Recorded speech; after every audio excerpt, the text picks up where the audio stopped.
나를 정말로 무시하는 사람 알아보는 법. 같은 부서에서 일하는 사람인데 대놓고 나를 무시한다고 느꼈던 경험이 누구에게나 있을 것입니다. 나는 인사를 했는데 본체만 채 지나가 버리거나 여러 명이 대화하는데 내가 말할 때만 아무 반응을 안 하는 겁니다. 그럴 땐 나라는 존재가 무시당하는 것 같은 기분이 듭니다.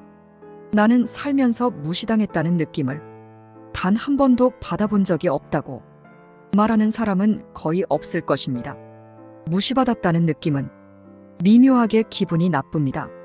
어떤 상황에서 문득 가끔 느끼는 것도 힘든데 이런 느낌이 일관되게 계속된다면 너무 괴롭고 고통스러울 것입니다.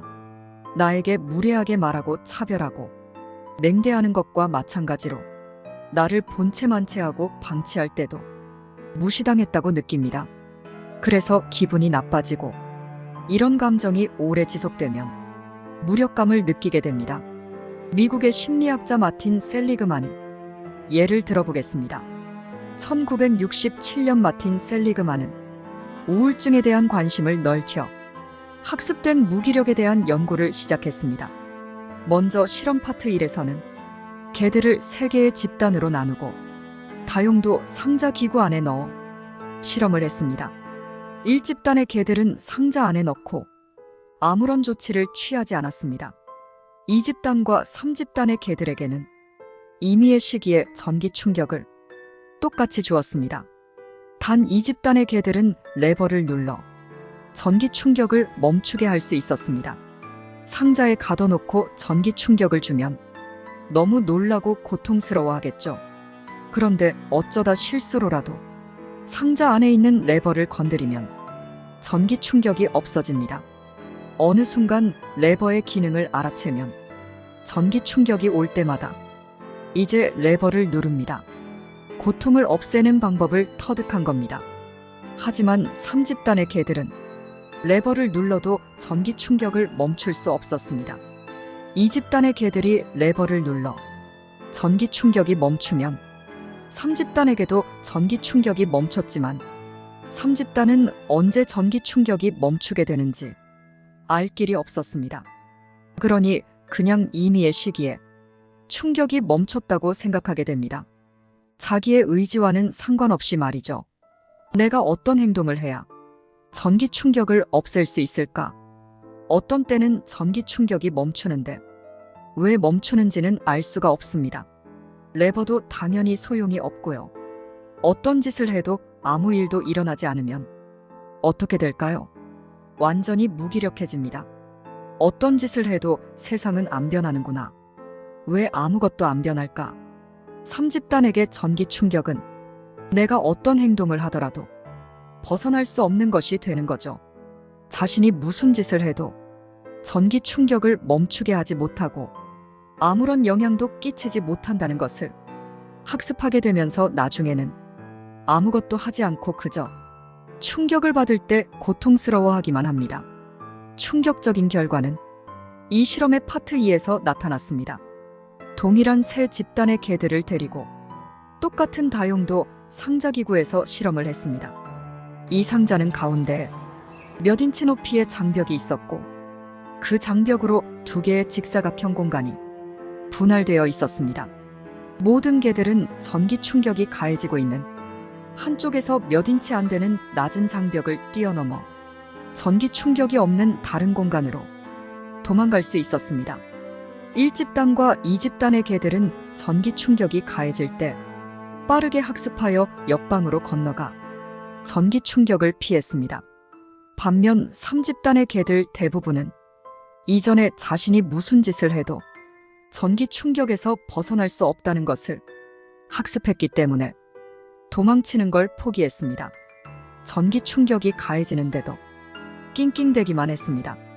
이 실험 결과는 무시받는 것에 절대 익숙해져서는 안 된다는 교훈을 줍니다. 나를 계속 무시하는 사람을 가만 놔두면 내가 학습된 무기력에 빠지게 됩니다. 갈등을 만드는 게 싫다고 피할 게 아니라 대책을 세우고 벗어날 방법을 찾아봐야 합니다. 물론 사람 사이의 갈등을 해결하는 게 절대 쉬운 일이 아닙니다. 일단 나를 무시하는 그 상대방을 버릴 건지 말 건지 결정하면 간단해집니다. 늘 나를 무시하는 사람이지만 직장 생활이나 사회 생활에 필요하긴 해서 관계를 계속 유지해야 하는지, 필요한 존재이긴 하지만 그럼에도 불구하고 끊어내야 하는지를 생각해 보자는 겁니다. 관계를 유지해야 한다면 어떻게든 이 갈등을 극복하는 험난한 과정을 거쳐야 합니다.